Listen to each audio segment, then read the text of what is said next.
Prime minister Modi గారు 5 దేశాల పర్యటనలో భాగంగా నార్వేకి కూడా వెళ్ళాడు. వెళ్తే అక్కడ ఒక మహిళా జర్నలిస్టు మోదీ గారిని ప్రశ్నిస్తూ కొన్ని ప్రశ్నలు కూడా సంధించింది. మీ దేశంలో ప్రెస్ ఏదైతే ఉందో మీడియాని ఎందుకు అణగదొక్కుతున్నారు? బడుగు బలహీన వర్గాల మీద ఎందుకు దాడులు చేపిస్తున్నారు? ఎందుకు రిలీజియస్ బేస్ మీద రాజకీయాలు చేస్తున్నారు? మీ ఇండియాలో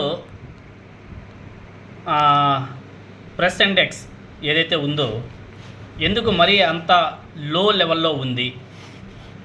ఇలాంటి అనేక ప్రశ్నలు కూడా ఆ మహిళ లేవనెత్తగానే నా సామిరంగా సమాధానం లేవు కదా మన దగ్గర. ఎందుకంటే ప్రెస్ ఫ్రీడమ్ ఇండెక్స్లో నార్వే దేశం నెంబర్ 1 పొజిషన్లో ఉంది.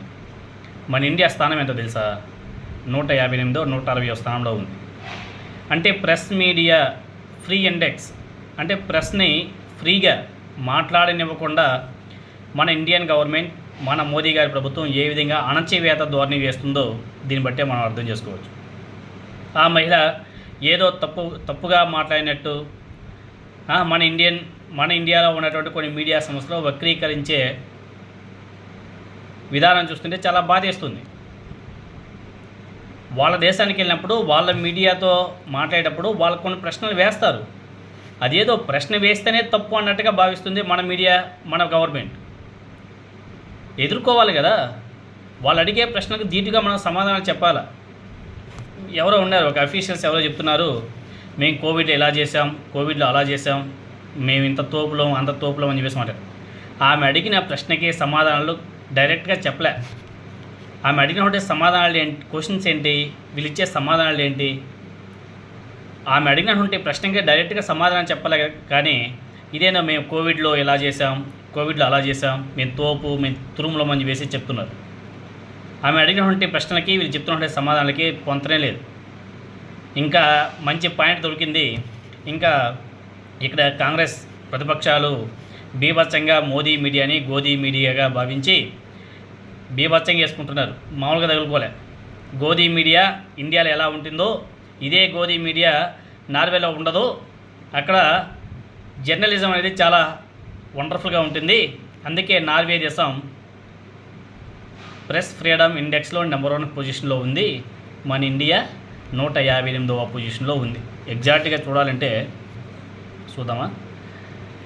Press free index Norway ranks first globally in the 2026 world press freedom index published by the reporters without border.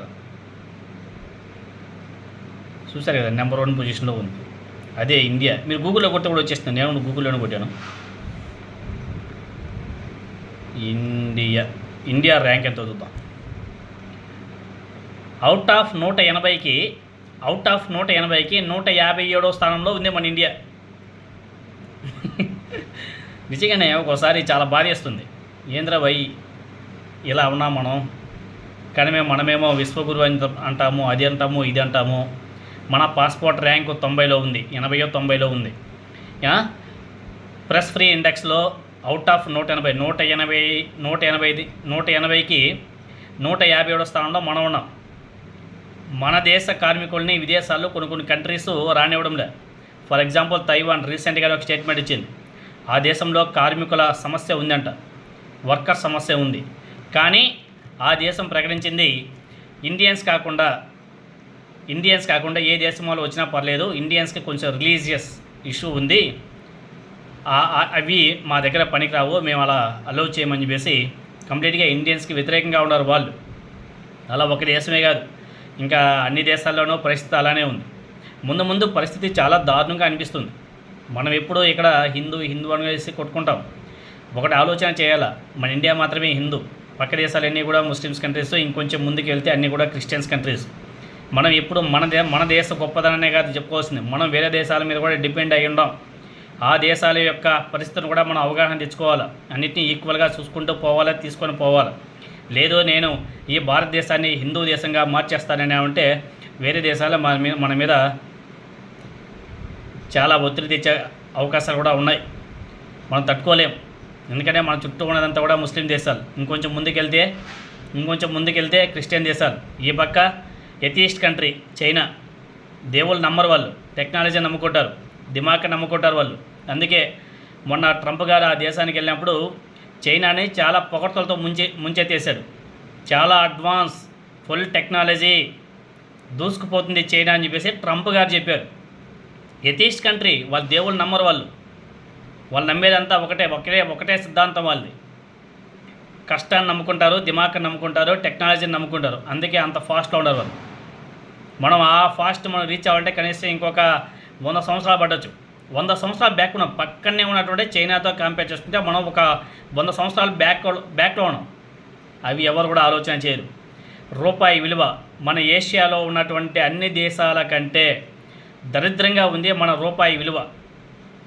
రోజుకి డాలర్ ఈరోజు 97 రూపాయలు ఎంతో పోతుంది ఒక డాలర్. అంటే ఏషియాలోనే మన రూపీ చాలా డౌన్ అయిపోయింది, చాలా వరస్ట్గా తయారైంది. ఇవి ఎవరు కూడా అడగరు. రాహుల్ గాంధీ గారు నిన్నే ఒక స్టేట్మెంట్ ఇచ్చాడు. ఆర్థిక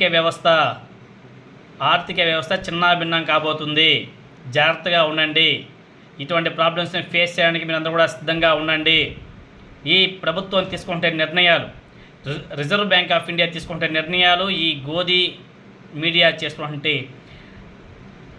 నాన్సెన్స్ వార్తలు, అదేవిధంగా మోదీ గారు తీసుకుంటే నిర్ణయాలు మన ఆర్థిక వ్యవస్థని సర్వనాశనం చేస్తున్నాయి. ఆల్రెడీ చేసేసాయి. ముందు ఆర్థిక సంక్షోభం ఏర్పడే అవకాశాలు కూడా ఉంటాయి. మీరందరూ కూడా జాగ్రత్తగా ఉండండి అని చెప్పేసి ఆల్రెడీ రాహుల్ గాంధీ గారు స్టేట్మెంట్ ఇవ్వడం కూడా జరిగింది. నిజంగా చెప్పాలంటే మన ఆర్థిక పరిస్థితే కాదు, మన దేశ పరిస్థితి కూడా చాలా క్లిష్టంగా ఉంది. చూడండి, ఒక నార్వే జర్నలిస్ట్ అయినటువంటి ప్రశ్నకు మన మీడియా, మన రాజకీయ నాయకులు, మన ప్రైమ్ మినిస్టర్, మన అఫీషియల్స్ డైరెక్ట్గా ఆమె అడిగినటువంటి క్వశ్చన్స్ సమాధానం చెప్పలేక ఆమెను మళ్ళీ ట్రోల్ చేస్తున్నారు. ఇది కరెక్టేనా? మన ఇండియాలో అయితే ప్రశ్న తొక్కేశారు. అంటే ఎవరైనా సరే క్వశ్చన్స్ రైట్ చేస్తే వాళ్ళని తీసుకెళ్ళి జైల్లో వేయడం, ప్రశ్నిస్తే జైల్లో వేయడం, వాళ్ళ మీద లేకపోతే ఇంకా వ్యక్తిత్వ హననం చేయడం, ఇలాంటివి చేస్తున్నారు. ఇది సమాజానికి మంచిది కాదు. మీడియా అంతా కూడా వన్ సైడ్ అయిపోయింది. మొత్తం కూడా మోదీ, అదేవిధంగా అదానీ చేతుల్లోకి వెళ్ళిపోయాయి అన్ని మీడియా వ్యవస్థలు. ఏదో 1 or 2 ఉంది అంతే, మిగతా అన్నీ కూడా ఒకవైపే ఉన్నాయి. ఇలా ఒకవైపు వెళ్ళిన రోజు దేశం యొక్క పరిస్థితి చాలా దారుణంగా ఉండే అవకాశాలు కూడా ఉంటాయి. డెవలప్మెంట్ యాక్టివిటీస్ జీరో అయిపోయి సొంత భజనలు ఎక్కువైపోతాయి.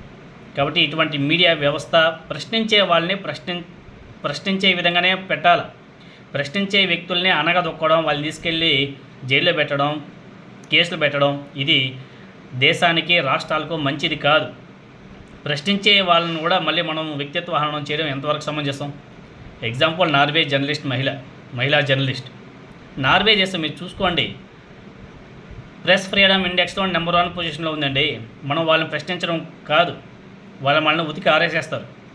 మంది 157వ స్థానం 180కి వాళ్ళదే నెంబర్ 1 పొజిషన్. ఇక్కడే అర్థమైపోలా మన పరిస్థితి ఏ రేంజ్లో ఉందో. అన్నిట్లోనూ మన కిందనే ఉన్నాం. ఈవెన్ పర్ క్యాపిటల్లో కూడా మిగతా దేశాలతో కంపేర్ చేసుకుంటే చాలా లో. పర్ క్యాపిటల్ ఎంతో తెలుసా మంది? 1,70,000 ఎంతో. పక్కనే చైనా ఎంతో తెలుసా? 40 లక్షలు 50 లక్షలు పోతుంది. అలా ఉంది పరిస్థితి. కాబట్టి ఇప్పటికైనా సరే జనాలు మారాలా, థింకింగ్ మారాలా. కుల భావన, మత భావన కాదు పెంచుకోవడం.